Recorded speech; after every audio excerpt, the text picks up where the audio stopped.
네, 화제 인물을 통해서 그 이슈를 들여다보겠습니다. 피플 인사이드 시간이고요. 오늘은 머니투데이 정치부 우경희 기자 나와 있습니다. 어서 오세요. 네.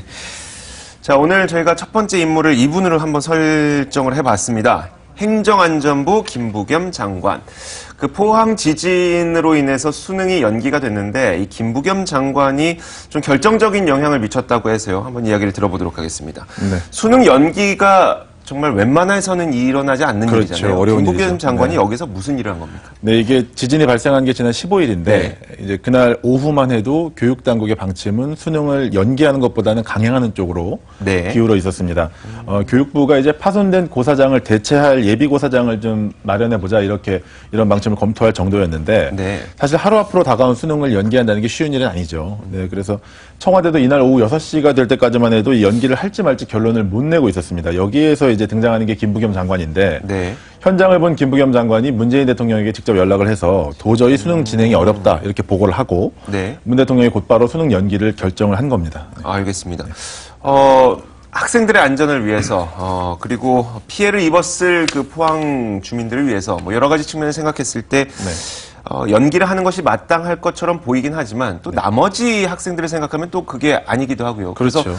안전을 최우선으로 한다고 하더라도 청와대 입장에서는 좀 결정을 내리기가 쉽지는 않습니다. 네, 맞습니다. 이게 지금 결론적으로는 잘한 결정이라는 게 네네. 중론인데 네. 안전 면에서 하지만 이제 실제로 오늘 또 아침에도 진도 3의 어떤 여진이 발생을 했고요.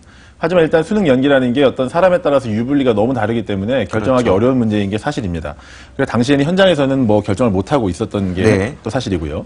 이 와중에 이제 김부겸 장관이 용단을 내린 셈이 됐는데 김부겸 장관은 이렇게 결정을 내린 다음에 이튿날 그 지진 관련 브리핑에서도 또 이렇게 얘기를 합니다.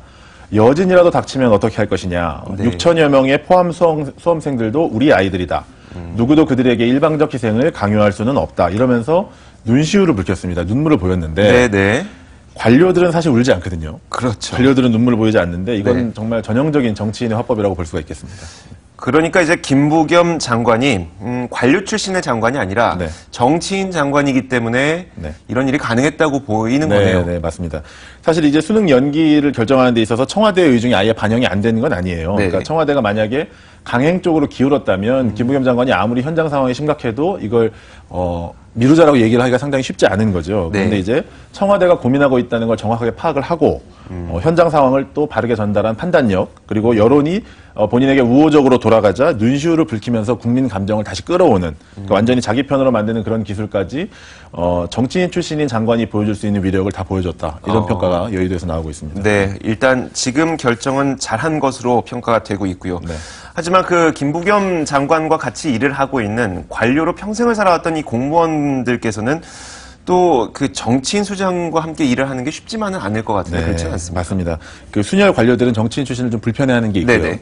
하지만 제가 이제 본 바로는 결론적으로 얘기하기는 어렵지만 대체로 정치인 장관을 선호한다 이렇게 볼 수는 있겠습니다. 그래요? 이게 왜 그러냐면 예를 들어 보면 이번에 이제 연기된 수능이 잘 치러진다고 가정을 할 때 네. 이번 건으로 이제 가장 쉽게 말해 스타가 되는 건 김부겸 장관일 텐데 김부겸 장관의 발언권이 강해지고 쉽게 말해 힘이 강해지면 또 큰 이익을 보게 되는 게 해당 부처가 됩니다. 이게 왜 그러냐면 부처 간의 조율이 상당히 이제 해야 될 일이 많은데 여기에서 실세 장관이 있으면 아무래도 유리한 측면이 있고요. 네. 또 공무원들 입장에서는 사실 제일 중요한 게 이제 인사를 풀어주는 거.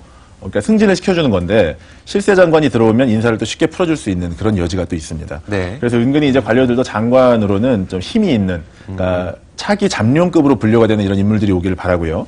또 이번에 신설된 중기배처부에서 초대 장관으로 박영선 의원을 끝까지 원했던 것도 네네. 이런 맥락으로 보면 될 것 같습니다. 지금 말씀하시는 와중에 차기 잠룡으로 분류되는 장관이라고 말씀하셨어요. 네네. 김부겸 장관이 지금 그런 상태입니까? 네, 그렇죠. 이제 김부겸 장관이 어떤 인물이냐면, 그러니까 고향은 경북 상주, 그러니까 네네. 보수의 완전 본산인데, 상주 출신으로 민주당 국회의원이 된 사람입니다. 네. 그래서 문재인 정부 들어서 입각까지 하게 됐는데, 1958년생이에요. 그러니까 정치인으로서는 지금 전성기에 막 접어드는 나이라고 보면 되겠습니다. 그리고 네.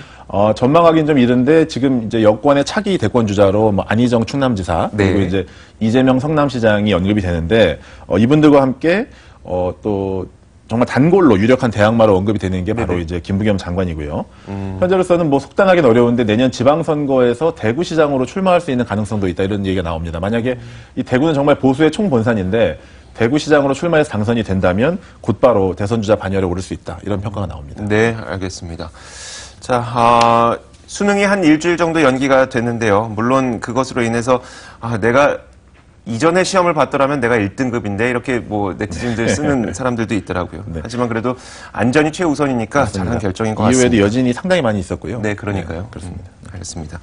자, 이어서 두 번째 인물을 저희가 선정을 해봤는데 안철수 대표 그리고 박지원 이런 두 정치인도 화제가 되고 있어요. 왜냐하면 국민의당의 분당의 위기를 갖고 있다고요. 이게 네. 무슨 말입니까, 지금? 아직 뭐 분당을 언급하기는 좀 이른 네네. 상황인 건 맞는데 실제 이제 국민의당 소속 의원들이 분당을 언급을 하고 있습니다. 이게 네. 왜 그러냐면 이대로 가면 분당을 맞을 수 있다는 전망이 나오고 있는데 안철수 국민의당 대표가 바른정당과의 합당을 지속적으로 추진을 하고 있는 겁니다. 그리고 네. 여기에 이제 박지원 전 대표로 대표되는 호남 중진들이 강하게 반발을 하면서 합당하고 싶지 않다. 그렇습니다. 네. 그래서 국민의당이 지금 심한 내용을 겪고 있고요. 이번 주가 분당의 고비가 될 수도 있다. 이런 전망이 나오고 있습니다.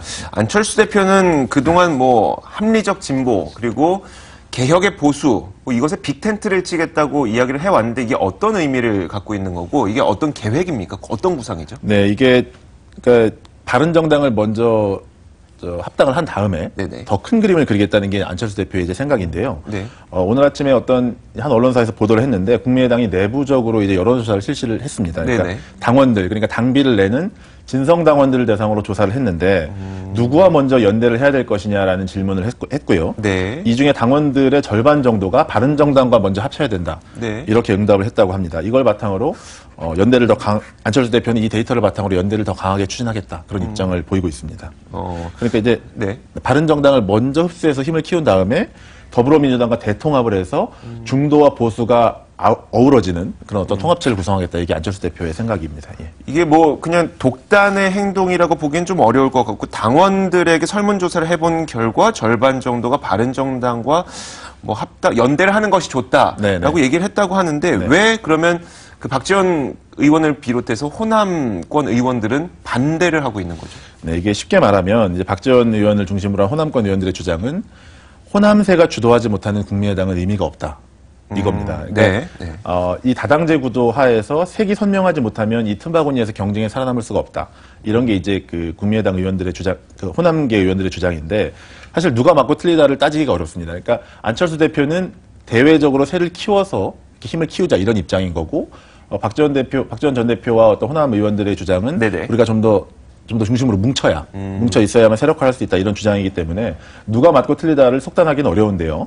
근데 호남 의원들은 지금 뭐 이 건으로 인해서 탈당도 불사하겠다 이런 입장입니다. 그래서 여기서 이제 분당 가능성에 대한 네. 우려가 나오는 겁니다. 그리고 안철수 대표는 또 이렇게 얘기를 해요. 과거의 DJ는 네. 정말 극우에 있었던 JP까지 끌어안으면서 정권을 가져왔는데 네. 우리가 지금 보수 세력, 그것도 중도 보수인 바른정당과 통합을 얘기하는 게 뭐가 문제냐 이렇게 안철수 대표는 얘기를 하고 있고요. 맞서서 또 박지원 의원과 호남계 중진들은 그때는 합당이 아니라 연대 수준이었다. 네, 네. 그러니까 연대에서 연합정권을 창출해낸 건데 안철수 대표가 전폭적인 통합을 추진하는 저희가 도대체 뭐냐 이렇게 맞서고 있습니다. 네, 알겠습니다. 자, 상황 좀 지켜봐야 되겠네요.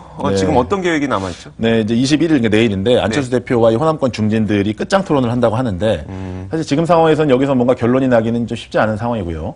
안철수 대표와 뭔가 좀 어떤 특단의 어떤 그런 어떤 타협이 있을지 네. 지켜봐야 될 상황으로 보입니다. 네, 알겠습니다. 자, 지금까지 머니투데이 정치부 우경희 기자였습니다. 오늘 도움 말씀 고맙습니다. 네. 자, 경제 시사 토크 사이다 여기서 인사드리겠습니다. 저희는 내일 오전 11시에 찾아뵙겠습니다. 시청해주신 여러분 고맙습니다.